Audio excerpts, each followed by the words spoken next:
and welcome to the Gold Goats and Guns podcast for today, Veterans Day, November 11th, 2024. My name is Tom Luongo. We have a lot to talk about. We do have a lot to talk about, and I really wish I had done this earlier, but it's episode 197. I get to have a follow-up chat with my good friend Caitlin along. Caitlin's been on the podcast before.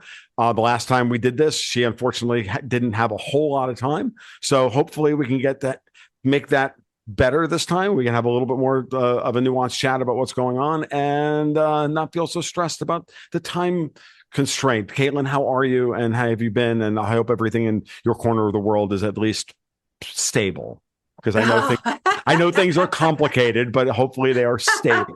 Has it ever been, Tom? Obviously, things are looking up at a macro level in the United States, and in my corner of the world, the Jacobins, who, in my opinion, unlawfully have debanked their political enemies, and I'm not just talking about the crypto industry writ large. It has also been the religious groups, including Christians and Muslim groups, political conservatives, and then the crypto and fintech industry and the Trump family. And it's so interesting how there have been different groups that have had outcries about all of this. And the streams are coming together, and the recognition is now there on the part of the Republicans that this was a coordinated, all-out effort to deplatform, and in the case of the financial services industry, debank lawful industries that certain people just didn't like. It's an abuse of power. It, in my opinion, violates the Operation Choke Point 1.0 lawsuit settlement that the FDIC made with the payday lenders. It certainly violates the spirit of that settlement, but the FDIC was careful not to go after the payday lenders this time. They did it against different perceived enemies this time, but it certainly violates the spirit of that settlement. And it's all going to come out, Tom. It's all going to come out. Okay, cool.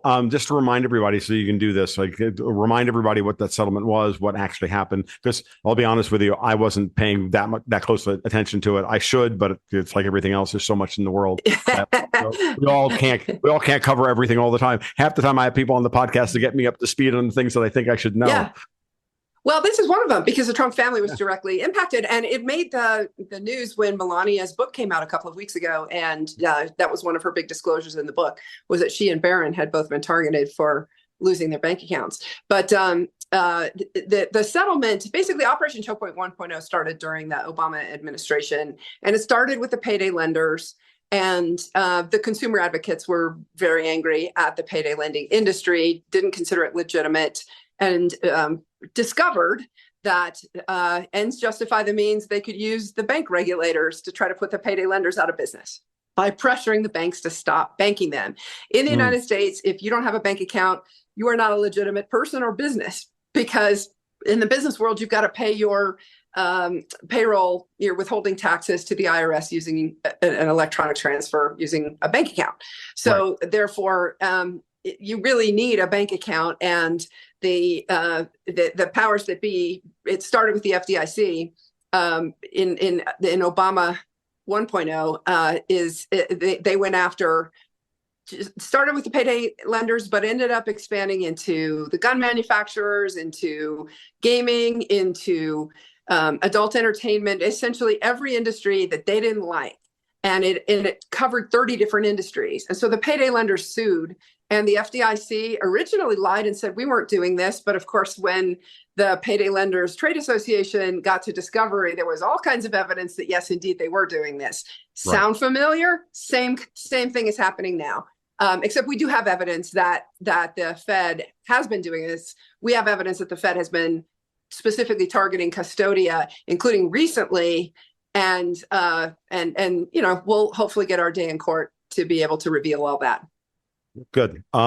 So that's fascinating. So are we talking specific Federal Reserve banks, or are we talking this coming directly from the I guess the monolith that is the FOMC? It's because I know because remember, the Fed is, just to remind everybody, the Fed is a conglomeration of 12 nominally independent banks. Blah blah blah blah blah. I'm just making sure that we cross our I's and we dot our T's here.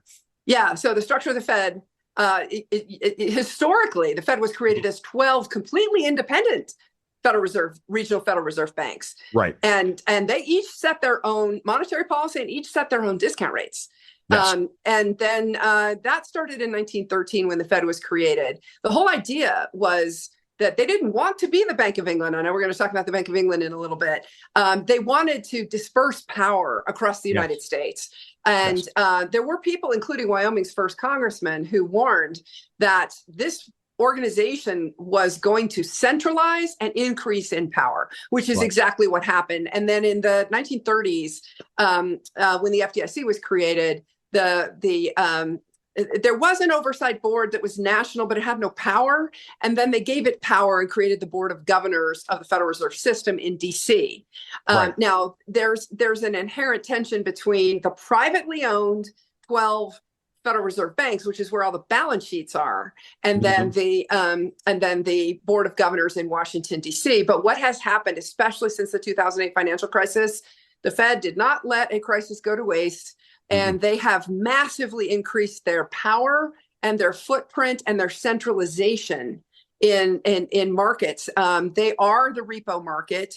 There is essentially only one private tri-party repo party even still around. Bank of New York Mellon, JP Morgan got out of that business. And so who knows what real repo pricing would look like if the Fed, with its giant balance sheet that has no constraint on it, were not the party, if that were privatized. And that's just one example of just the monopolies that the Fed has created in financial markets for itself. And it's trying to keep the states from being able to charter banks, where, in other words, the states have to go and get permission from the Fed to be able to charter banks, and that is not what the law says. So there has just been this creeping centralization of power over the decades, and it's going to be fascinating. I know you've been talking a lot about Jay Powell. You and I think don't agree on that, but your view is really interesting, and I will concede there's a lot of truth to it. That Powell, you think, has done a good job, but the point is that the centralization of power in the Fed.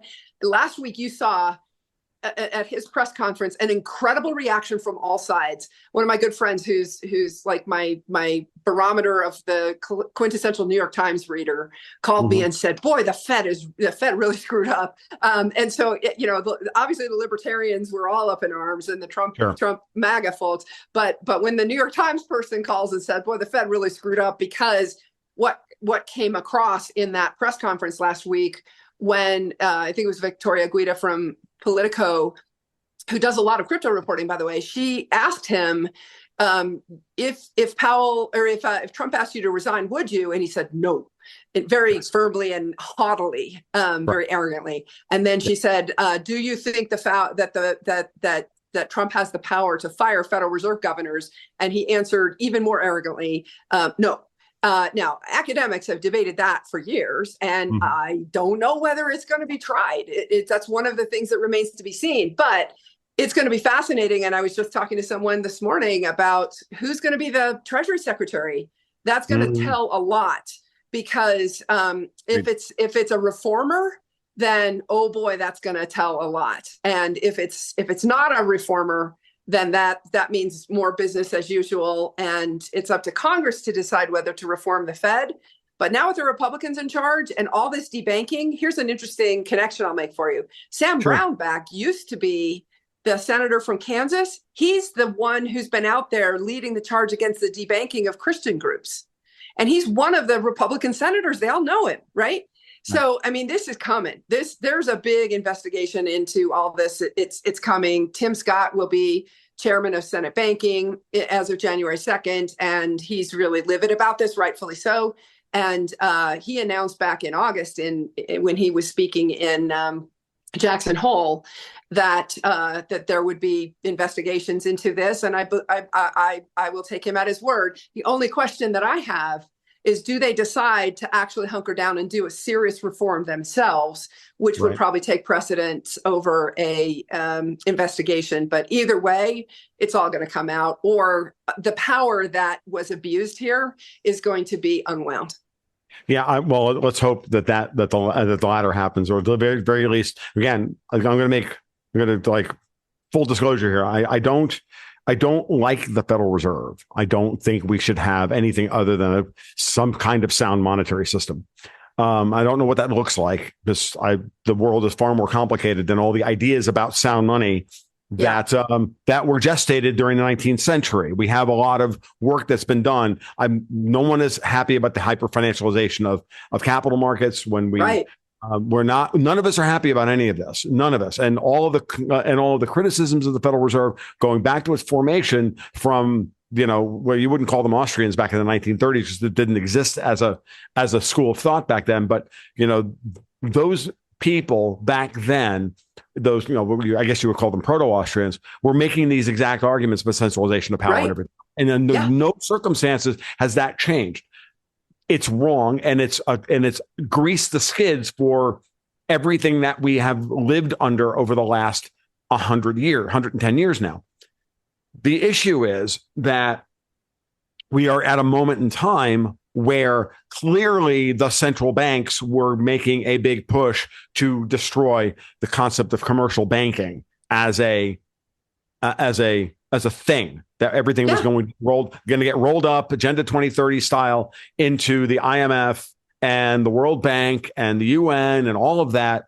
And then central bank digital currencies. Yes. Central bank digital currencies. And, Christine Lagarde telling you're not allowed to have a pizza because you're fat. Like, we all know what that is. Now, my analysis and my argument has been very simply, under those circumstances, no matter how big and how terrible the abuses of the commercial banking system have been under this regime, under this creeping authoritarian centralization of banking globally, or at least amongst the G7, because we kicked Russia out, so it's no longer the G8.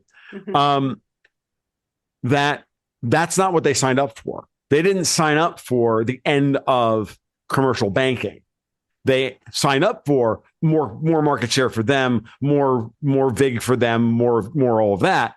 But they never in a million years did they sign up for, we're going to turn it all over to the communists now. And I mean that word sincerely. So in that framework, the Fed is the best asset we have to fight those people. And when they're done breaking those people, then we can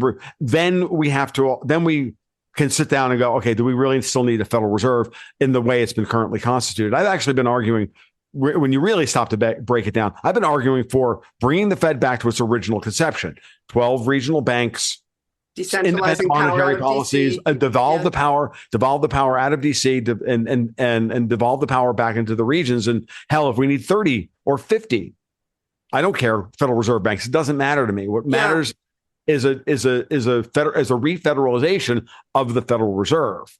And when I think about it from that perspective, and I think about Jay Powell as a person, and remember, I also fundamentally believe in that personnel is policy. Yes, and so of course, Powell is not cut from the same cloth as Ivory Tower globalist Janet Yellen, Ivory Tower globalist Ben Bernanke. Powell's not an economist, right? Well, for one thing, thankfully, and in some ways, thankfully. So your point about Treasury Secretary is really interesting, because I was on a podcast with Dave Collum on Friday, and we were talking about Trump cabinet, this, that, and everything else. Who do you like for Treasury Secretary? And I went, like, my default answer is Rand Paul, because Rand Paul, but he threw out Stan Druckenmiller. Interesting. Because Stan is a guy. He understands plumbing. He understands this, who's made money. He understands how all this stuff works. And he understands the proper role of, if you're going to have the central bank, how that operates. And if you're going to have a Treasury Department, how that operates. And I can actually see Druckenmiller and Powell getting together and going, this sounds good. What do you guys want? What do we need to do? I can actually make an argument for that. And unfortunately, it looks to me like that, this is the position that you're in with Custodia, that I understand, to the extent that I understand it, is that you're caught in that terrible transition period, and that there are deals being made left and right and all of the rest of it. And as everybody is under, everybody's feeling the existential threat, because the way I read that question at the press conference, coming from frankly, some chick from Politico, sounds to me like, okay, so Trump wins on Tuesday. On Wednesday, they start floating the idea that Trump is going to put Mike Pompeo in a SecDef, as Secretary of Defense or Secretary of State. That was obvious. That's been shot down. Yeah, right. Bullshit. So on Thursday, it's, hey, let's go after the Fed. Because I think I told you, and I know I told everybody, there were two people that were most in the crossfire of the Democrats, and your favorite person, Elizabeth Warren, in 2023. It will be Elon Musk over free speech, and it'll be Jerome Powell over the Fed, not cutting interest rates. And lo and behold, here we are. And then, it's like simple. If I'm MI6 or if I'm the Bank of England, I got news for you. I know exactly what I do on Thursday at the press conference. I activate the libertarians to go hog wild on the Fed. Like it's the perfect forking play between Trump and his base. Yeah, I get that. But here's what's interesting is that they also activated the New York Times set.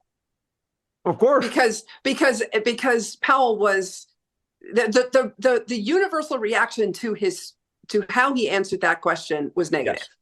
Yes. Yeah.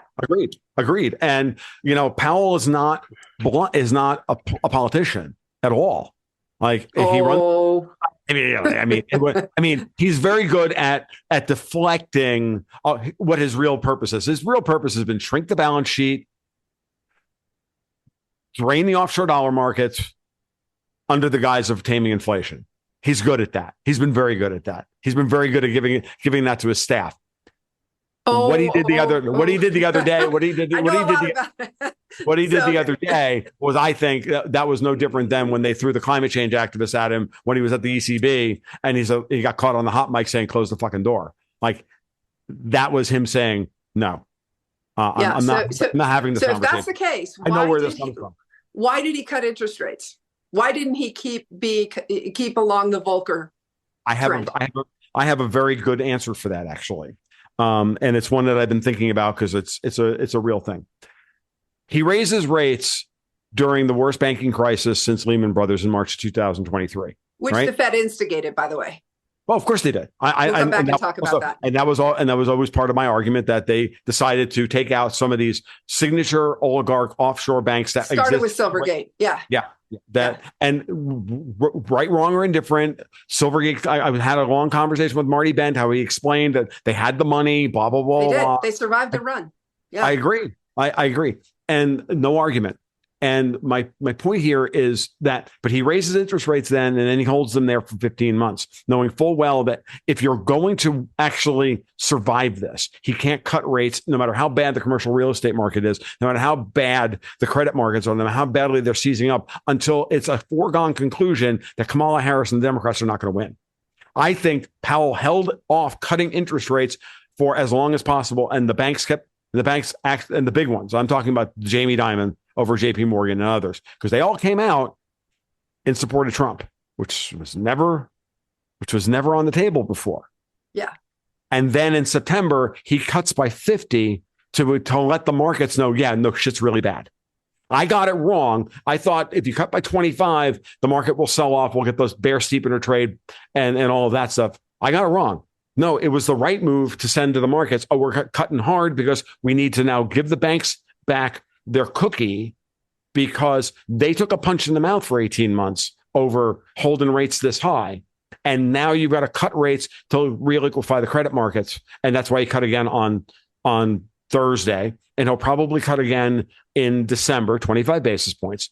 And we'll see what happens during the Trump administration. I've been of the opinion that he's going to cut harder during Trump's term than he would have under Harris' term, because he wants, if Congress reforms on the fiscal side of things, then he'll give everybody the room they need to survive. And he'll take another round of inflation over something far worse than a credit crisis. And I think that's the position that he's in. And I think he's navigated it to this point pretty well from looking at it from my perspective. Well, huge point. He did say in that press conference last week that he would raise rates again next year under Trump. So, and Maria Bartiromo and Judy Shelton had a really interesting back and forth. I posted on my Twitter account on Friday. So interesting, because Maria, she used to be a never Trumper, and she explained she shifted over the whole Russia hoax when she realized that wasn't legit. And so I think she's actually a real journalist. But Right. she was Oh, I always asking, thought that. she was really trolling Powell over all this. How can you possibly think you're more powerful than the president of the United States? And it's so interesting because I watched her, I think it was Friday morning, and at the top of every hour, she did that same story in a slightly different way. And then she had Judy Shelton on, and she said, look, Powell has just broken his own rule, which is that he has officially said the Fed is not supposed to be part of fiscal policy. But he went out there and threatened Trump and said, if you're profligate, I may have to raise rates. So he's cutting rates while he's saying, if you're profligate, I may have to raise rates under you.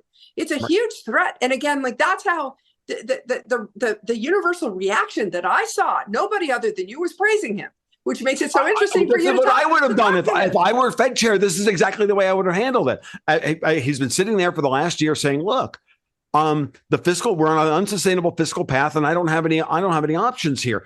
He threw that crap out the window a year ago when he started saying things like we're on an unsustainable fiscal path at every press conference. So he was letting everybody know, and I'm going to keep interest rates high.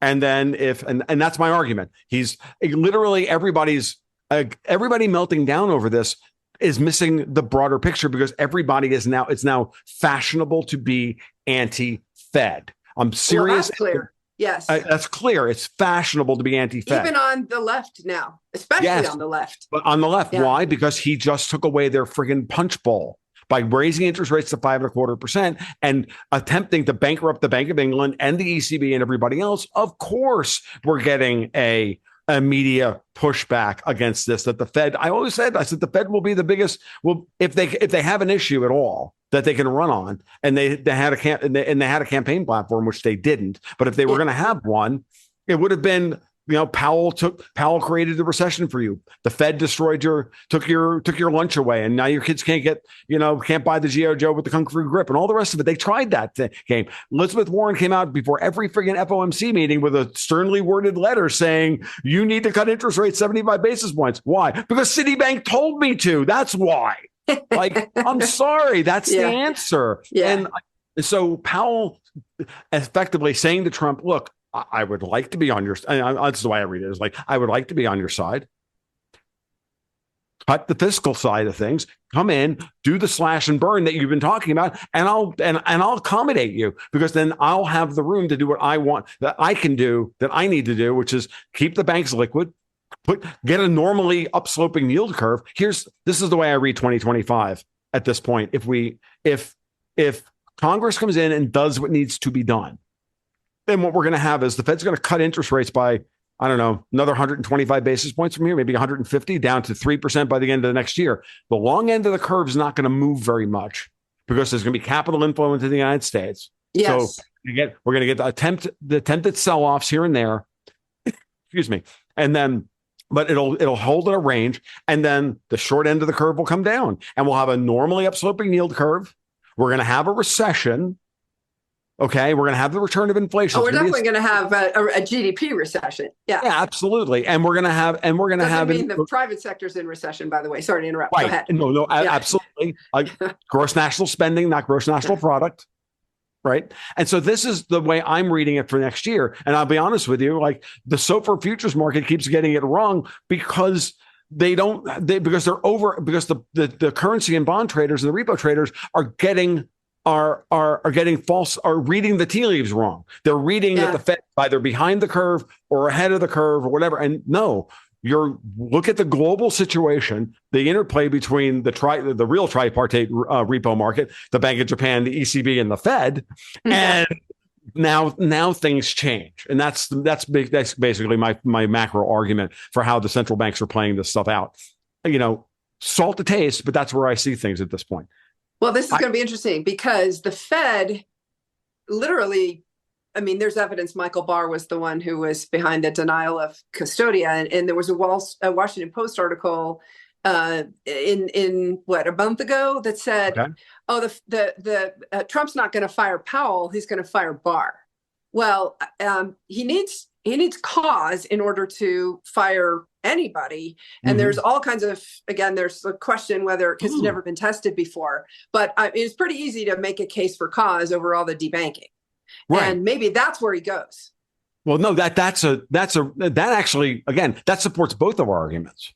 Like, you get rid of the guy who junked Custodia's application and violated the Federal Reserve, violated all the laws surrounding the Federal Reserve, and you get the guy who actually did it. Powell's running interest rate, the interest rate operations pretty much the way he should be, and everybody comes out as the winner here. And I don't think Trump cares about Custodia, but I do think he cares about his wife and his son, and he recognized they were targeted. Yeah. It's not a difficult leap to look at the evidence that's out there publicly about what happened to the crypto industry and to Custodia specifically through our lawsuit to conclude that the debanking that went broader than just crypto, just like in Operation Choke Point 1.0, it hit 30 industries. Right. It hit 5 or 6 this time. Right. But including the Trump family, right? And that all got done by someone, and it's pretty obvious. We know where it happened in the crypto industry. That's already out there. Yeah. No, well, here's the other thing. Trump has went back and forth on Powell. He was saying, he did. 6 months ago, he was like, we got to get rid of this guy, and then 2 months ago, it was, well, no, not Powell, and then a month later, it was Barr. Right. The vice. Right. And so, and understand again, at some point, we've been within my community, right? We've been watching this very carefully to falsify my arguments, because as well they should, and we should, because I'm not saying I know everything or even right about anything. It's like this, there's a constant game of falsification. And what we noted was, what we kept saying is, has Trump had the talk from Diamond yet about what's going to happen? And I don't, because it doesn't sound like it. And then right around the time Jamie Dimon said, yeah, I kind of like Trump and I'm going to vote for him. And basically telling Wall Street it's okay to vote first to vote for a Republican when he backed Nikki Haley back during the primaries. And then later, like, this isn't Dimon angling for Treasury Secretary. Jamie Dimon wants to leave. He's done. It's very clear, I think, that he wants to go the retirement, the retirement. And he's done, and if I'm a JP Morgan shareholder, I'm like, okay, you did great. And I note something else about Dimon that's really, because I think he's a very pivotal player. He's clearly the CEO of the most powerful bank in the world, so we should listen to what he has to say. And here's the thing: when he went to Davos earlier in the year, notice that he had Mary Erdos with him, and he didn't let her off his arm, and yet she's not part of the JP Morgan succession team. Yeah. And you've mentioned that in your podcast before, yeah. And I have very good authority from people who understand the politics inside JP Morgan, aside from the fact that she was the one that handled the Epstein account. Right. That's not happening. That she was much the snake in the JP Morgan garden. So at least on this particular front, JP Morgan's got a lot of snakes and a lot of gardens, clearly. But this is important to just to remind everybody. So again, so what do you mean by that? What I mean by that is that Mary Erdos is the Davos snake in the grass. Right. And she managed the Epstein account. Now, when we go back to a year and a half ago, when all of a sudden, out of the blue, after Powell raises interest rates and everybody's screaming and blah, blah, blah, blah, lo and behold, Jamie Dimon gets hit with an Epstein lawsuit coming out of Puerto Rico. Remember that? Yes. Yeah. And Whitney Webb took that and did the whole guilt by association thing for months on end. And again, I look at it this way. What did Epstein ever have in his bank account at any one time? 50, maybe $100 million? I mean, he had a lot of influence, but he didn't have a whole lot of money. Like, that amount of money does not get you in the room with Jamie Dimon. It gets you in the room with Mary Erdos. Okay. Gets you in the room with the VP. It doesn't get you in the room smoking cigars with the CEO. Right. That's not okay. So meaning this was set up as like Epstein's going to have bank accounts at every major New York bank. And to be activated as a guilt through association and or what I like to call nuts and sluts. as a way Okay. to do death by reputation, attack the person on their reputation, so that you Okay. tie Right. Yeah. Yeah. Of diamond. course. Yeah, Yeah. so you tie diamond by by filing a lawsuit against the CEO of J.P. Morgan. Okay. I mean, Now it's I just get it. that. Yeah. Yeah, I mean, it's just that Yeah. kind of thing. This is so very typical. This is how they took down Matteo Salvini. This is how they take down everybody. And they can't take Trump down that way because Trump is immune to this because he Yeah. has no He was shame. Teflon. Exactly. Yeah, Well, he he has was no also shame, and I Teflon. don't think Jamie Right. Dimon has much shame either. He's like, I wasn't involved in that. Done, and he didn't Yeah. even comment on it and moved on with his life. Yeah. Yeah. Right, Yeah. but Yeah. it was red meat chum for the end the fetters and for the libertarian movement to then grasp onto and then have it seed through the zeitgeist for a year and a half. Meanwhile, the reality is that these people are getting freaking clobbered left and right. Because I mean, dude, I'm literally sitting here watching the euro pound cross like drop below Right. 83 cents, and like all the U.S. markets are closed, right? The U.S. bond markets are closed today. This is Veterans Day, and I'm watching the euro pound cross like collapse, and I'm like, huh, what a shock. Okay, Right. next, Right. Well, and your thesis all along has been this is about bankrupting Europe, right? And bankrupting the Bank of England. Well, really, it's about getting control over the price of dollars as they Yes. That's it. And then if we have domestic control over the price of dollars, then once we have that, now we can reform the Federal Reserve to our standards, right? And what I really like is, and I think maybe you should speak to this because you're the one who brought this idea into my head. So, which is the state banks, like the whole Yes. Ellen Brown argument about state banks and all of that as a means by which to do an end run around the Federal Reserve, which I absolutely and utterly support. But I want to hear you like put some meat on those bones. Sure. Well, let's talk about the history. When the United States, small u, small s, got together, who chartered banks for the first 150 years of the U.S.'s existence? Not 150, 130 of the U.S.'s existence. It was the states, and Right. only the states. It wasn't until the Civil War that a federal bank charter was created. Now, there were two banks of the United States, which were the first and second central banks that were chartered really related to the wars, the War of 1812, for example, in the first case, right?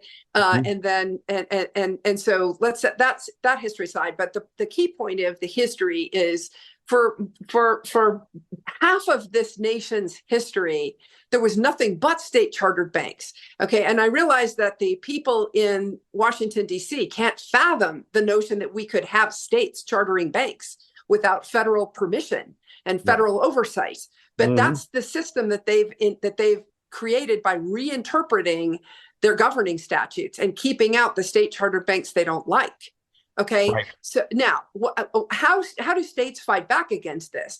When I first learned that this debanking thing was bigger than crypto and fintech, which is, of course, my world, and so I'm very, very focused on that, was when I saw Jimmy Petronas that he wants Florida to start the Florida Sunshine Bank. He's the chief financial officer of Florida. And he did that because of Trump and because of Dr. Mercola, who moved his business from Illinois to Florida. And he's a COVID critic. And it was when Mercola's business, he was very public about this. He has a lot of followers, myself included. I look at his Daily Mail. And I've done that for more than a decade in Dr. Mercola's case. And so I really respect him, and he's not political at all. But man, when his company got debanked, it wasn't just his company. It was every executive and their spouses. Jesus. All got debanked at the same time. Okay. And he picked up the phone, clearly had a relationship with Jimmy Petronas. And Jimmy Petronas said, this is wrong. And so he said, look, I'm going to look into taking the power back from these Jacobins in Washington, D.C. and giving it to the states. So here's what's interesting. Wyoming, of course, we're having the problems with the Wyoming Speedy Banks, of which Custodia is on the front line. There's another activity going on in Wyoming, which is Wyoming has a stable token commission for the state to issue its own stable coin. And part of the reason Wyoming did this is in reaction to the Fed doing what it did to the Wyoming Speedy Banks. It's like, all right, if you're not going to let our private banks do it, then we're coming at you as a state. Right. Okay. But they can't get banking. And what I have learned from the inside is that that the Fed is really freaked out about Wyoming issuing its own stable token. It's $1, okay? This is just, it's going to create another clearinghouse for a US dollar. That's all it is in function. But the Fed is freaked out about it. So step back and put these puzzle pieces together. It's pretty obvious if Trump hadn't won, that the red states were going to be getting together and creating their own US dollar clearinghouse. Agreed. But there's plenty of history and precedent for this. It's called the 12 regional Federal Reserve Banks. What are those 12 regional Federal Reserve Banks? They're US dollar clearinghouses. They're banks for banks. That's what a clearinghouse is. And if the Fed is going after red state people, businesses, religions, entire industries it doesn't like, then create your own version. And I do believe that was coming, because Jimmy Patronis was going to run into the same problem that Wyoming speedy banks ran into, which is, oh my gosh, the Fed thinks it has discretion. And this has been litigated. And in the 10th Circuit, the only appellate judge to date that has ever looked at the issue said, no, the Fed does not have discretion. Right. And so what's interesting is, I don't know how far down the path Jimmy Patronis has gone in Florida. He's put out a commission to study it. I don't think he's going to have to do it, because I think Trump's going to deal with this. But this whole notion that the banking system can be weaponized against political enemies, it's just wrong. And here's what's fascinating to me. And by the way, I don't care which side you're on. It's just wrong. Here's what's fascinating to me. I am really watching closely to see if Trump is going to so reform this that the power can never be abused again, or whether he's going to want to control that power. I have a feeling it's the former. I'm optimistic it's the former. And when I see things like Elon Musk engaging with Ron Paul saying, we ought to not reform the Fed, we ought to just tear it down, and Elon's saying, interesting. Well, okay, that's signal that at least it's being discussed. And JD Vance also came out and said, hey, I didn't agree with Ron Paul, but the more I think about it, the more I think he's right. So, that's where the right and the libertarians are. And then the left is mad at the Fed because they're partly blaming the Jay Powell for the Kamala loss. Yeah. Who is advocating for the Fed right now? You. I know. That's pretty much it. I can't think of anyone else, Tom. I know. It's hilarious. I get to stand out here on the island by myself going, but the Fed's winning. What are you talking about? They're beating the bad people because not in my case, not at all. But you're not the bad people. That's my point. The bad people. This is a bigger fight than this. It's fascinating. What I was trying to say when I was at the Mises Institute last month, which is, look, it all depends upon the. Everybody gets to miss it because they won't release the speech. So all I was trying to say is, look, depending on your framework, right? I can talk about the framework you just put together, which is the Fed's the villain, we're the victims, and the free banking is the hero. And no argument with that framework at all. I have no argument with that framework. That is the framework we would all like to devolve the system down to. But from another perspective, you have a bigger one where you have transnational globalists and other central banks angling to pull the U.S. banking apart up and by extension the entire country apart at the seams, both politically, culturally, economically, and every other way. And in that framework, the Fed is the best asset we have because they are the most powerful institution. In a fight between central banks, what are you going to do? You want to go in unarmed? I don't know about you, but I don't like going to a gunfight with a knife. I'm like, you let them, and they have the incentive structure to do this because who do they work for? The U.S. commercial banks.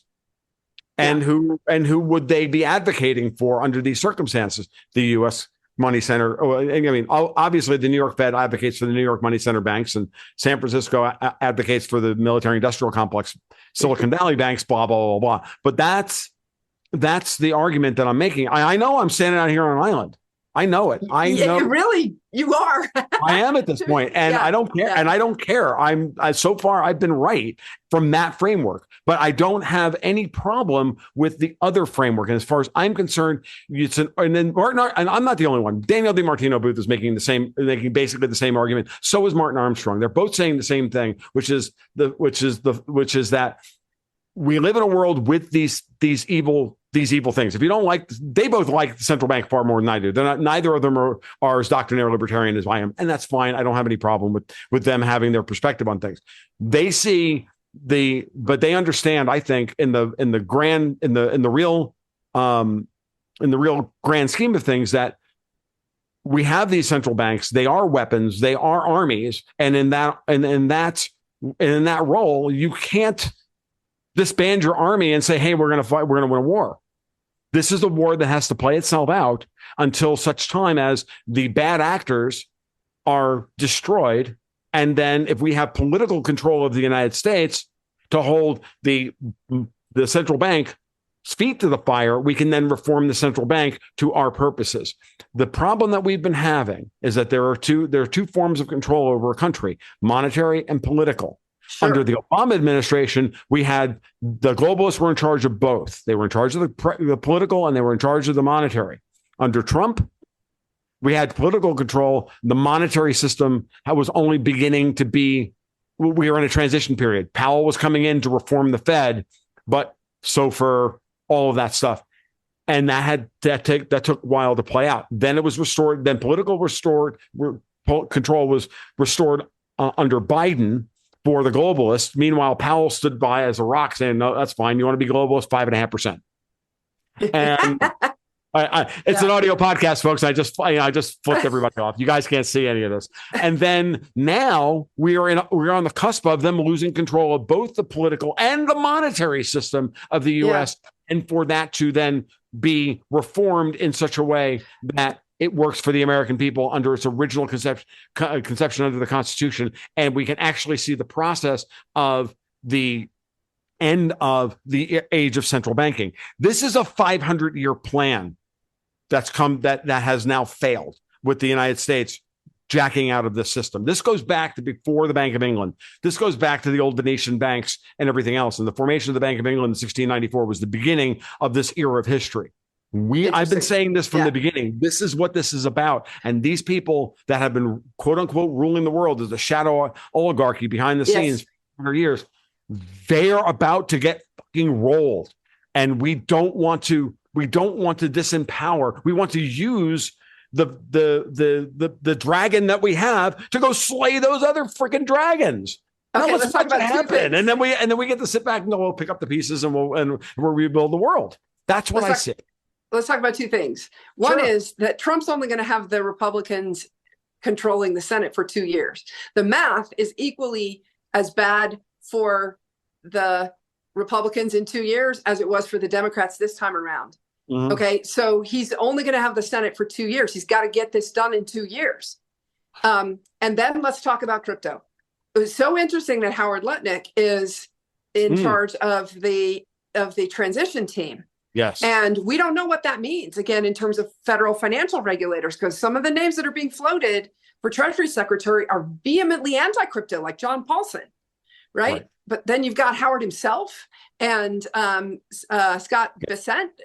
Right. Okay, fire away. No. You're right about that. But when I'm not saying we should not be horrified by this. But again, what have we heard from all of these people over the last week? We've heard all these people being floated for Treasury Secretary, for Defense Secretary like Pompeo and Nikki Haley, and that's all chum. There's something else going on here.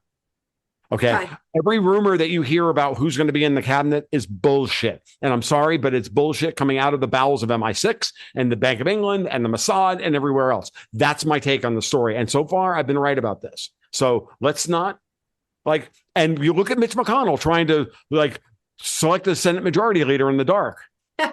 Why is he doing that? Twitter's forcing that open. Holy cow. Yeah. I don't know that it's going to work, but I mean, the powers that be very clearly were lining up behind Thune. And then all of a sudden, Elon comes out and RFK comes out and endorses. And the big question. Yeah, and the big question here is who leaked that? I hear it's Marjorie Taylor Greene, and if it is, well, then I'll take back every nasty thing I've ever said about her. And I said a lot of nasty things about Marjorie Taylor Greene. I mean, I have no idea, but needless to say, like the Twitter sphere is really it's forcing. It's so fascinating. It's forcing U.S. senators to come out and say that they're not committed yet. I saw Senator Lummis come out and say that today and disavow the report from Benny Johnson, I think is who it was, that this was already in the bag for Thune. So it's fascinating how the uprising and the power of the people through Twitter, that's where it's happening, man. I don't even bother at this point to go to most other news sources at this point. Because Twitter is where I mean, there's so much crap on it. You have to absolutely be able to wade through, but you got to find high signal to noise ratio people like you and who will make you think whether you agree with them or not. And there's so much out there that you're learning on Twitter that you just you can't get from the mainstream media. It's very cool. It's fascinating. And I'll be honest with you, Caitlin, what I put out on Twitter, so much of it comes from my community scouring the rest of the world. So I have a hive mind behind me who then I get to filter through the signal to noise ratio and all of this stuff. And then I put out the bon mots and not saying that I do a great job of filtering and curating because I do the best I can, but because there's so much and I can't work 24 hours a day. I do have to feed my World of Warcraft addiction, but but your hive mind and everybody else's hive minds, and everybody's doing this. Twitter, correct? And it's moving the Overton window. Yes, it is, without a doubt. And Trump understands this, and Trump knows just how. I think he should have quashed the Pompeo Nikki Haley thing about 2 days earlier. In my mind, I think he let it go a little too long. But then maybe he didn't. Maybe he did it on purpose. So let it go. Right. Or maybe he just was busy and he didn't get around to it. And, oh, shit, what are they talking about?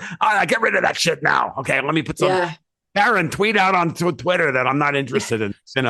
And fine. I do a terrible Trump impersonation. But I think that this stuff is I think it's all in flux. And you're seeing a titanic battle of trying to shape the narrative around what's happen here and shape this transition. And I got a couple of things that I threw out, in the thing I just did, a coffee and a mic. Has anybody seen Trump? Has anybody seen Hillary Clinton? Well, he's seen George Soros? Yeah. What we've seen are recordings apparently made anywhere from 1 to 2 years ago about what he plans to do, come out through his official channels and his official mouthpiece. And that's enough. But that guy's in hiding right now, trying to not get assassinated. Oh my gosh, that's clear. Yes, because the world massively changes if he does get assassinated, unfortunately. Good for him. And I hope, he sees it. He knows it. He knows that a lot of people want him, unfortunately, not to take the reins of power, and that might do some very crazy things. And I hope not. I really pray not. And I do believe that there is the fact that that first assassination attempt was such a near miss. I know. Holy moly. I mean, that just the historical significance of that. He could easily have been Abraham Lincoln, and he wasn't. And what does that mean? And yes. Yeah. I am the farthest thing from a religious man in any kind of organized sense. And I'm like, that is the closest thing I've seen to divine fucking intervention. It was meant to be. He was meant to live. Right. Yeah, exactly. He was meant to live. Yeah. And everything changed in that moment. And these people have been on their back foot since July 14th. And, look, there's a Gantt chart. I say it all the time. There's a Gantt chart, Microsoft project file up, Evil Corp Central, wanting to continue down this path. And and thankfully, these people are also incompetent, because the people that they put managers in charge, they put, the guys with the cornflower tie, the middle manager, they put the pointy-haired Boston Tilbert in charge of the global economy. Right. And the political power structure. And, you get what you pay for. And thankfully, these people are easy to run rings around. And then, we haven't even discussed, like we've been stuck in the weeds of the U.S. financial markets and everything else. But, dude, Putin's speech about Valdai the other day was lightning. Fascinating. Yeah. Yeah, I mean, just unbelievable. And I stopped listening to Putin after a while because I know what he's going to say. But when he said those things at Valdai the way he said them, like, well, it's very clear, very obvious. You've seen a major shift in foreign policy in some of the aggressors coming to heel and recognizing that the world has changed without even Trump taking power yet. Really incredible. Right. Well, the German government fell. I literally the 30 minutes on the Coffee and a Mic with Alex Craner and Steve Murray about this, and just trying to go over it all. I did something for my patrons the other day about it. And what was the TLDR? The TLDR is that Germany's internecine political mess is in flux, and the old rules and the old relationships are breaking down. And I think that my read, and it's very complicated, but as of today, and that could change by Wednesday, but my read is that the German industrialists are making their presence felt, and they are done with this Merkelist bullshit, and it's going to end now. And Olaf Scholz is desperately trying to cling to power long enough in the hope that Donald Trump gets assassinated or gets stopped from taking the reins of power in January before they can then reassert control again. That's what I think is going on. And we'll see what happens if they try to ban AFD. I saw that. I don't know that that's going to work. I'm still trying to work through it. Unfortunately, I've been talking into a mic all day today. I started working on a blog post to work through some of this stuff. I'll get to it sometime later in the week, and hopefully wait to read it. Yeah, well, because that there's a lot of signal right there for sure, but I don't know quite how to read it all yet. And the whole notion of trying to ban AFD and will it work if they try to ban it is an interesting question. But it all comes back to going back to the history of the creation of the euro. Why did the German industrialists want the euro? They wanted a big devaluation of the mark. Yes. And by going together with the weaker Southern European currencies into one currency, they got to basically backdoor have mercantilist monetary policy, right? And so they want the euro to be devalued or maybe even to fall apart.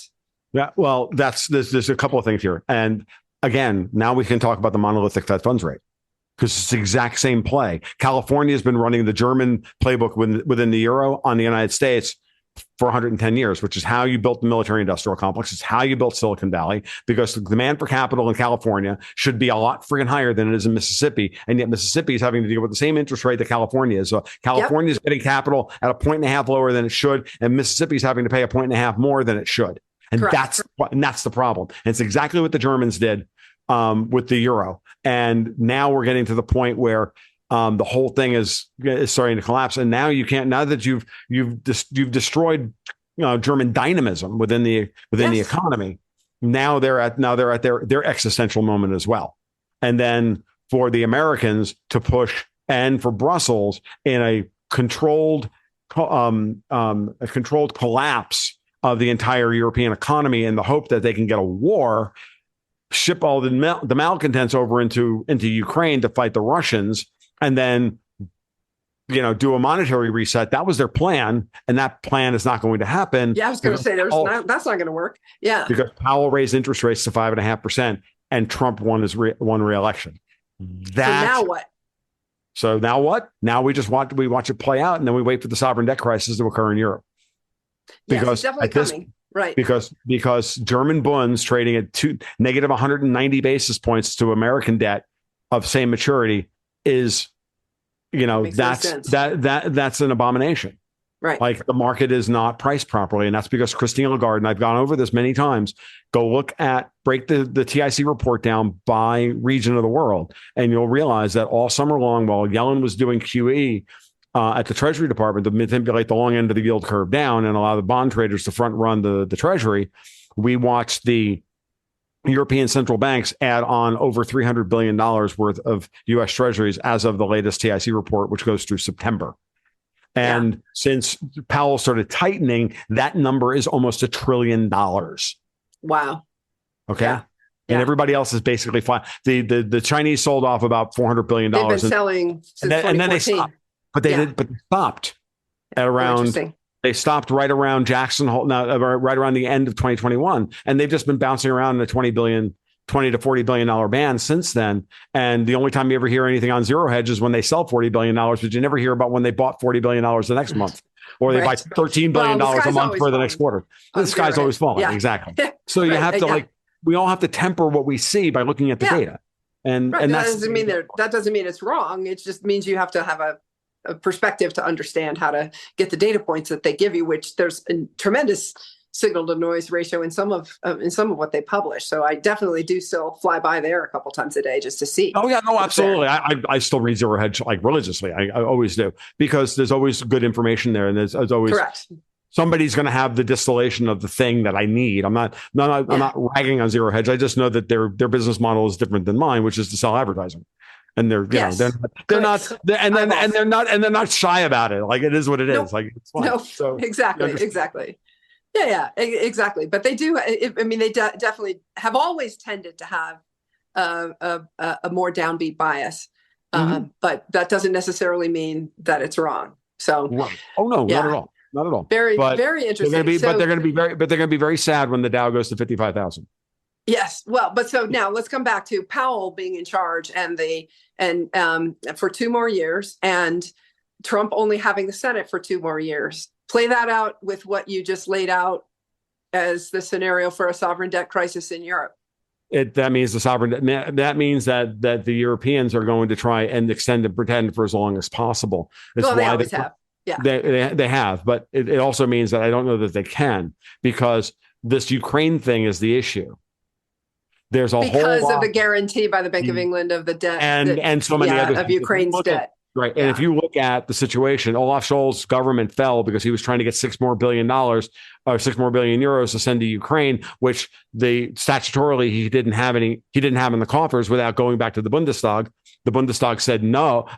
Christian Lindner said no. You're going to have to go to snap elections for this. So Scholz fires him, and then that collapsed the coalition. That's what happened. Yeah. And like an hour period on. So it was all over Ukraine. Yeah. Well, I figured, but I didn't know. And then there was Chrystia Freeland, like Canada, twitching her way through the little coke fiend, twitching her way through a press conference saying we want to give $50 billion to Ukraine. Canada doesn't have $50 billion. Of course not. Right. Where's Canada going to get $50 billion to send to Ukraine? This is all about the Bank of England having guaranteed Ukraine's debt, right? And the ECB and everybody else. Let's just put it this way. If you think about all of this in terms of mob politics, we have Don Trump Leone is about to retake power, right? Yep. And then we have all the Dons that were promised the wealth and riches of the Donbass and Russia as payment over the course of trillions of dollars of future cash flow streams off of all of those resources. They put the money in, they expect to get paid. Yes. And I don't necessarily just think it's the whole Bank of England with the original $40 billion guarantee. I think there's an awful lot more there. So there's a lot of money, and there's a big cash call happening right now. And that's why Biden backdoored another $6 billion to Ukraine. That's why Olaf Scholz was trying to get another $6 billion in. That's what's going on here. Everybody is trying to extend and pretend. Right. They're trying to deal with the global cash call and put it off on the voters. And the voters are all, no. Did you see that Biden is lobbying Trump to keep funding Ukraine? Yes, of course he is. Yeah. Of course he is. Yeah. So part of that may even be part of the deal that Trump made with Biden to have Biden bless his, to slow roll the Obama attempt to destroy the transition. Yeah, that was so interesting when Jill showed up in a red pantsuit and to vote, and Joe just looked like he was in the catbird seat after the election. Oh my gosh, it was so noticeable. Both of those things, so noticeable. And it was noticeable even prior to the election, his interference with Kamala. Yeah. It was actually interesting that happened when it did, because I had dinner with Larry Johnson and a patron, a couple of podcasters like Cedric Youngelman and somebody else, and a couple of Bitcoin podcasters. And at that meeting, my friend let me know that he just got back from Washington talking to somebody. He's like, no, Trump made a deal with Biden. Interesting. Biden went hat in hand. Biden went hat in hand to Trump after they pulled this shit that they were going to hold Hunter Biden's sentencing off until after the election. I think that was the inciting incident for Biden to finally just call up Trump, or have Biden have his lawyer call up Trump's lawyer and cut a deal, because it started about 2 weeks before that. So I floated it out there about a week before we started this, before and it was right after the MAGA hat, when Biden put the MAGA hat on. It was like 2 days. I think we had dinner like that Sunday, and that's when this came out. I'm like, oh, I'm going to throw that out there and see what happens. And in retrospect, there are a number of data points that seem to indicate that there may have been a deal. We'll only know, of course, if Trump pardons Hunter. But, yes, there are a lot of people in jail for the same crimes that Hunter actually committed. And, this is what's going to be so interesting, I think, that whether Trump will actually go down the path of serious judicial reform, because of, a number of young people rotting in jail over drug crimes and things like that, nonviolent crimes, right? Will Trump just go do a mass commutation of nonviolent criminals? I mean, he might do something that big. We'll see. He might. And I'll be honest with you, I'm not. I can lay even odds on that. I really the guy's got a mugshot. He knows what it's like to be persecuted by the justice system. Oh, I know. Yeah. I know. Yeah. I know. I told people, I think I don't know if I ever told you and I talked about this, but I know I've said it before. I'm like, don't underestimate the Trump revenge factor. Like, he's angry. I think it'll come out in healthy ways like that. Of course. Right. I think Let's tear down the right the people power around him. Yeah. Right. Yeah. Exactly. It's not about revenge. Like, I'm going to go after, Jack Smith or Tish James. It's, I'm going to take away the power that created those situations. Yes. And that's where the revenge can be channeled into healthy living well being the best revenge is what I'm referring to there. It can be channeled into something good that prevents this from ever happening in the United States again. And it's going to be so fascinating to see how he does it, because one of the things that I learned, and again, I'm pointing to publicly available documentary discovery evidence, is just how much the senior career staff at the agencies are involved in a lot of this. Yes. And so, RFK has been talking about this a lot at the FDA. Mm-hmm. And I know exactly who the instigators of the debanking were at different federal agencies, because of various insiders who have come forward to me. Right. And it's the political appointees that instigated it, but it's also career people. And I'm told by people who are very likely to be appointed in senior Trump financial services roles that there's a phrase called basementing. They know they have to basement a lot of the senior career staff. Yeah. And it's just, you were talking about this in one of your podcasts with Alex Kramer, the 05s and the 06s, right? Mm-hmm. That they're still loyal to America, but it's the people above them that have been cherry picked over the last decade in the Defense Department, who are not down with all this, right? And there's just going to have to be a major cleaning house. And I know you're a big Tulsi Gabbard fan, so am I. And if she gets Department of Defense, if she gets Defense Secretary, I assume she's going to go in there and clean house. And it's going to take somebody like that to go in and clean house. And so it's an interesting question. Is Trump going to take that power and not tear it down and use it for his own people? Or is he going to tear it down and leave America in a far better place and reverse really probably the last 50 years of centralization of power into Washington, D.C. and out of the United States? I agree. I agree with all of that. The only thing I will say is this. I love Tulsi. I think she's the real deal. The more I watch her, the more I'm so glad that I held to my guns when I said earlier on, I said she's the real deal. I will say this, though. She's never had to run a department management role. Yeah. What I would say is, and this is something that Dexter White and I talked about a while ago, and he brought it up. He said, look, she's a perfect candidate for Veterans Affairs to learn how to manage a big 3-letter agency, go in there and do the job to take care of the people that she cares about the most, and where her conscientiousness and her her sheer decency will be put the best effect. And then in 2026, midway through, then we have a shuffling of the cabinet and she can be promoted. She also gets to move. She also gets to she has to deal with some of the seniority issues within GOP. The GOP is a very seniority driven, organization. Yeah, but Trump is tearing it down. This is what's so fascinating. Just looking at this Senate race, right? That was pretty clearly a swamp GOP driven. It's Thune or Cornyn. It's not Rick Scott. And then just some of the nastiness I've heard about Rick Scott not being a good manager.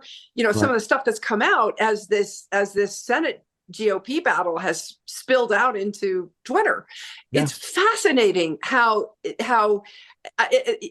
and this is we literally are watching history, because no question Thune was going to be the GOP Senate leader from every source that I've heard. And now there's this groundswell for Rick Scott. But I actually threw out yesterday, talking to one of my friends who's in DC, I wonder if this groundswell for Rick Scott is all about sidelining Thune so Trump can get who he really wants, which is Steve Daines. And Steve Daines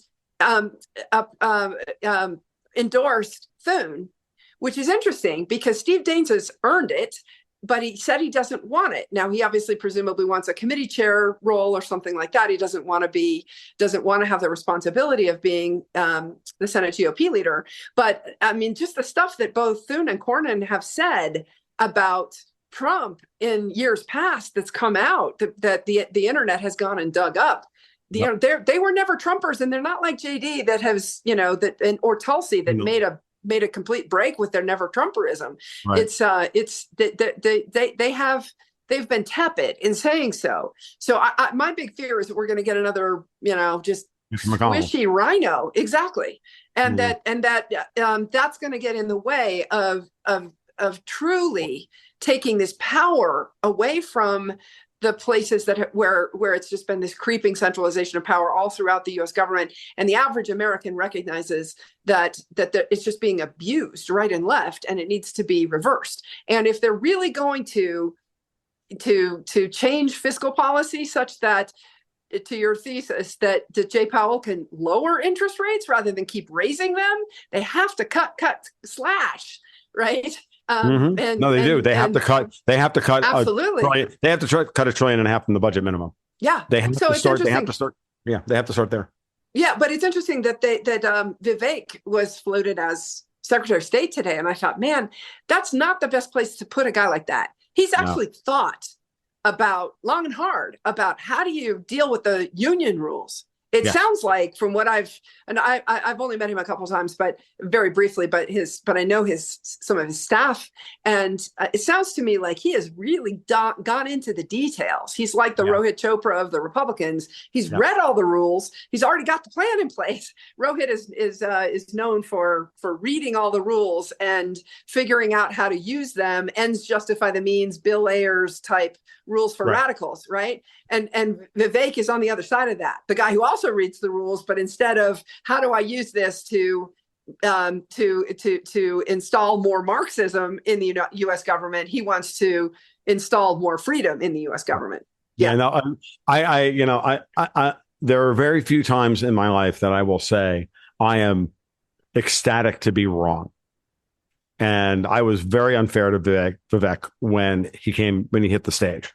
And I listened to watched his interview he just did with Tucker Carlson. And I have to say, there's two things that I know. One, the guy's presentation is spot on and note perfect. And everybody who wants to be in this space, I was taking notes about my presentation the entire time. That's one. Wow. Like, how do you do this and do it better?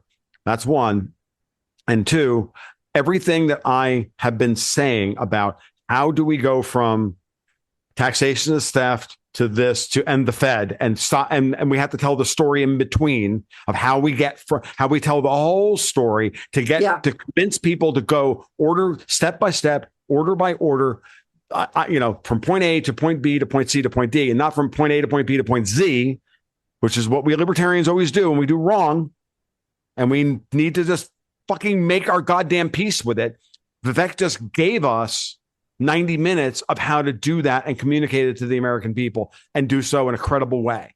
Interesting. I'll have to go listen. I haven't listened to and it. even if you don't trust Vivek because he's part of the PayPal mafia and he's this, he's that Peter Thiel and all that volunteer, like whatever, fine, fuck you. Watch the presentation itself because the presentation is unfucking believable.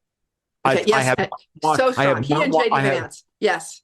I have not watched anything that was.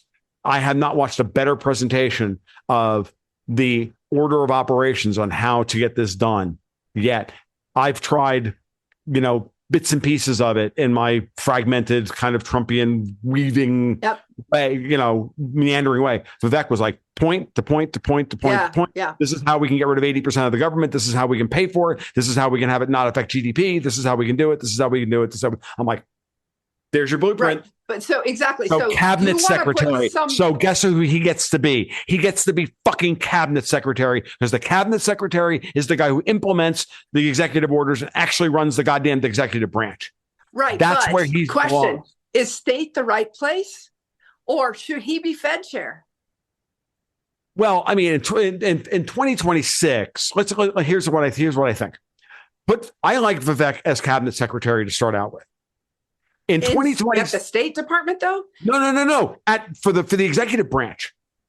But that's my point. When you say cabinet secretary, I'm thinking of Secretary of State or Secretary of Treasury. No. I'm talking about the guy who implements the executive's orders and sets the tone for all the three-letter agencies. He's the guy who runs everything. He's the guy who in Trump's first term, he's the guy who cock-blocked everything that got done. Yeah. Okay. Yeah. So I like Vivek there. And then I also think there will be FOMC appointees coming up again between now and 2026. And I think then we go ahead again one more time and we try and get Judy Shelton on the FOMC. Yeah. Remember, everybody forgets this, but Kamala Harris and John McCain high-fived on the Senate fucking floor to block her nomination. I know they did. Yeah, I remember that. Yeah. And I love Judy Shelton. And I think she's spot on that she should be out there criticizing the Fed, and now she should be put on the Fed because, as Danielle's pointed out multiple times, the aftermath of the insider trading scandal was that they didn't get Powell, who was the target, but they did get Kaplan, Corita, and Rosengren, three of the biggest hawks on the FOMC. Oh, interesting. Biggest. They got them, and they replaced them with frigging unbelievable, clearly empty. Sarah Bloom Raskin, Lisa Page, fuck these people, Lisa Tate, whatever her name is. All those people are awful. We need to get Lisa Cook. Thank you. That's the name. Biden has total control of the Fed. Okay. And here's the interesting question, because he's been able to, he had so many appointees come up. He did not have that with the Supreme Court, but he did with the Fed. He has total control of the Fed. Okay. Other than Powell, who's in control of interest rates. Correct. So and I've had, again, lots of insiders tell me what's going on at the Fed. Powell doesn't give a shit about anything other than monetary policy. So he outsourced all of the regulatory stuff to Michael Barr. Okay. And then Michael Barr has blocked the other Fed governors. He literally, when they try to schedule meetings with people on the Hill, will insert himself. He's essentially told all the staff, you will not talk to the other Fed governors. He tried to just freeze them out and make them so that they were just yes men to him and to Powell. Okay, so that's the dynamic of the Fed. Now come back to, if Trump wants to put his print on the Fed, here's how can he do it? Now, technically, one of the interesting things, Peter Conti Brown, a terrific academic, wrote a book about the history of the Fed, and he openly questions, because there are 7 Fed governors and 7 Supreme Court justices. Why does the Fed not operate the way that the Supreme Court does? And the answer is that Greenspan created the culture of the place of the iron fist. You will vote with me. I want unanimity, and that has been carried forward with subsequent Fed chairs, including Powell. He governs with an iron fist. Nobody challenges him. Okay, other than he gave Barr total control over over bank supervision, and then Barr went and executed all this debanking stuff. And again, now Powell probably looks at that and says, that was a mistake. Oh yeah, because in my read of things, it's blowing back on the Fed now because of how many people are upset about it, including Trump himself, because of his wife and son being debanked. Okay, so now, so Peter Conti Brown's book is really worth a read. Very easy read, very easy history. He goes and talks about how almost no Fed governor stays their entire 14-year term, they will voluntarily leave. And it's the history of them voluntarily leaving. So even though they're not lifetime terms, unlike Supreme Court justices, they're 14-year terms, which is a long term in U.S. government service. Sure. And almost none of them ever serve it out. And so there's a history when there's a presidential change that the vice chair will step down. Randy Quarles stepped down and opened up the vice chair for supervision role for Biden's appointee. So Biden basically got to completely remake the Fed. And again, that's not that unusual, more so in Biden's case, but it's not that unusual in history. Presidents usually do. Here's the interesting question. Will folks in these vice chair roles who are political appointees from Biden step down, or will they force Trump to fire them? Or will they try to stay their 14-year terms? And if they try to stay their 14-year terms, Tom, now we're back to this whole, how does Jay Powell, who has to be renominated in 2 years, keep control of this? I like Danielle's been banging her shoe on the table like Khrushchev, saying, I'm not really worried about the Fed right now, but in 2 years with all these commies and these MMTers on, she's been screaming about this. So she's been out there. She's right. I haven't heard about that, but yeah. No, she's right. I've heard her at least 2 or 3 times like mention this in major interviews that she's on. When she's on either Fox Business or CNBC or whatever. Danielle's had our back on this, like making these issues well known. So now the big question is going to be the following. I'm gonna just throw it back up to it's mob politics again. Behind the scenes, who's putting manila folders on whose desk and saying, this is what's going to happen next. And if you don't like it, well, then you're going to sleep with the fishes tonight. I'm dead serious. That's where we are in this process. And we don't know. These are all great questions. And these are all the things that we should be watching for over the course of the next 2 years and certainly the next 2 months, because they're just we live in unprecedented times. Yes. But and the other last thing to say, and I'll turn it over to you for the last word on this clearly, is let's not get too far ahead of ourselves. Let's just work. We're going to have to work each problem as it comes up at this point, because they're going to throw everything imaginable at us, and just let's not take bait and react to every little thing. Let's remind ourselves that that every framework has a different strategic and tactical every layer that I was talking about earlier, everyone has a strategical and tactical order of operations that fits into the larger picture, If you're a stock trader, what happens at the daily chart is not the same that what happens at the weekly. Dependent. Yes. Yeah. And so we have to remind ourselves to like kind of compress, go into the daily chart and then go out to the monthly chart and then go, and just keep doing that, but always keep each of our analyses segmented in proper order. So I think that's probably the best way to put this, but please have the last word and whether or not you agree with me on that or not. Well, I just glanced at my phone and we just passed 88,000 on Bitcoin. So, and I'm wearing my irresponsibly long t-shirt, the double entendre of my. It was beautiful. I saw that thing and I'm like, oh my God, I was like, I saw that. I was like, t-shirt. I'm like, okay, I need this. Yeah. Because for a long time I had a long Bitcoin. It's where the Bitcoin orange is in the O of my last name, long, Long, the double entendre. But this one is irresponsibly long. And I figured it was a good day to wear the t-shirt and celebrate the fact that, Bitcoin is really breaking through. And we didn't really talk that much about that. So it's a good place to end. The Fed is really a deer in the headlights with regard to crypto. I got from one of my tentacles inside the Fed that one of the senior people in the novel activity supervision program who would be giving the green light to the banks, who did give the green light to Bank of New York Mellon, of course, but who would be giving the green light to other banks to get involved in crypto. He announced to a group of people that crypto is for nothing but criminals. And this is where people were 10 years ago, but that's where the Fed is now. So the magnitude of the disconnect between the people who are going to have to deal with this under a Trump administration and where the knowledge is staggering. And I've talked about this before, that one of the senior officials, it came out in our lawsuit filings, didn't even know what an API is. Okay, when you've been at a, again, I mean, how are they going to deal with this technology if that's the level of understanding? I'm not saying it's everybody, but Right. just think about the incentives within the organizations. They Mm-hmm. don't have experience. They've not worked in the private sector. It's a seniority-based system, so they've been there 30 years, and the pace of change in technology is accelerating. And so that gap is getting wider and wider and wider and wider and wider. And Marty Grunberg at the FDIC, who has basically ruled with an iron fist for the last 10 years and has been very anti-tech, has been able to block the banks from getting involved in tech. But here comes Trump with all this pro-crypto stuff. And there is not knowledge, certainly among the senior people at these agencies. Again, it's coming back to the Defense Department analogy that you were talking about. The 05s and 06s are fine, but the people above them are where the problems are. Okay, how that all shakes out is going to be fascinating because they cannot avoid it now. And what crypto does, and especially Howard Lutnick being involved with Tether, it did come out at the very end of the campaign, about a week before election, that the DOJ is investigating Tether. Well, tell me what else is new. I think the DOJ has been investigating Tether basically since it started, right?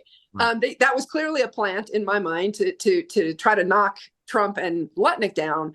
But it's going to be fascinating because that's a whole new Eurodollar market, Tom. We've talked about this on your podcast before, right? It's a way to project dollars out into the world, but the surveillance state doesn't have perfect control over that in the way that they do with the domestic banking system, where everything is so surveilled. And so that clash is going to be fascinating because you've got the fear of the technology among the agency staff. Only the let's face it, there is an age thing to technology skills, especially in crypto. It clearly skews young. The younger folks are going to be, aware of this, understand it better. And if they're not aware of it, they're not afraid of learning it. But the older, more powerful, more senior people aren't.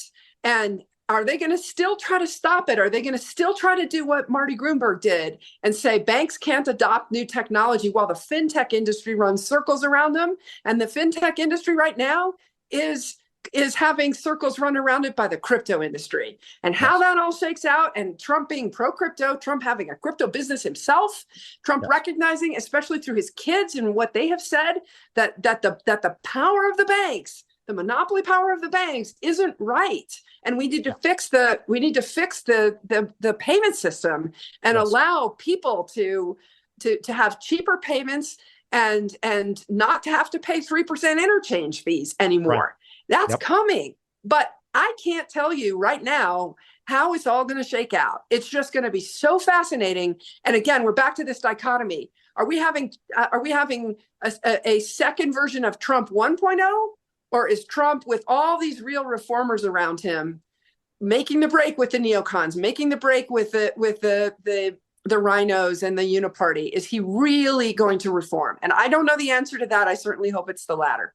My spidey sense is that it's the latter, and it's just a matter of how much the bureaucratic immune system is going to that's cancerous is going to turn cancerous and predatory is going to fight the chemotherapy that's coming, and that's where we are. And I'm just happy to be able to be in a position to actually have the ability to have a front row seat to it all. And comment on it and have fun with it, and that's what we have to continue doing. Bitcoin 88,000 while we watch a minor liquidation of gold and silver at the same time is actually quite perfect. Very interesting. The dichotomy, the divergence. It's a perfect setup because look, at the end of the day, all that matters here is watching how net capital flows on this. And more Bitcoin proves itself, the more it does the job of sucking up excess compute and normalizing energy costs and all the other secondary stabilizing the grid. And it's going to do is worm its way into the friggin' repo markets and worm its way into the SOFR markets and worm its way into everything else. And that's all to the good. And we just watch it play out and don't get ahead of ourselves. And we don't have to get religious about it, because we don't know how this thing is going to play out, but we can expect a sincere Empire Strike Back. over the course of the next 2 months. We can expect it, and we should be we should welcome it. Yes, and this is a good place to end because we don't know who the Treasury Secretary is. Yep. Again, Lutnick being so involved with Tether, Cantor Fitzgerald is one of the 24 primary dealers for the U.S. Treasury market that distributes the U.S. Treasuries, right? So which direction is he, as co-head of the Trump transition team, going to go? And does he end up as Treasury Secretary himself? That would be interesting. And I said this to you the first time we were on the podcast. You were on the podcast.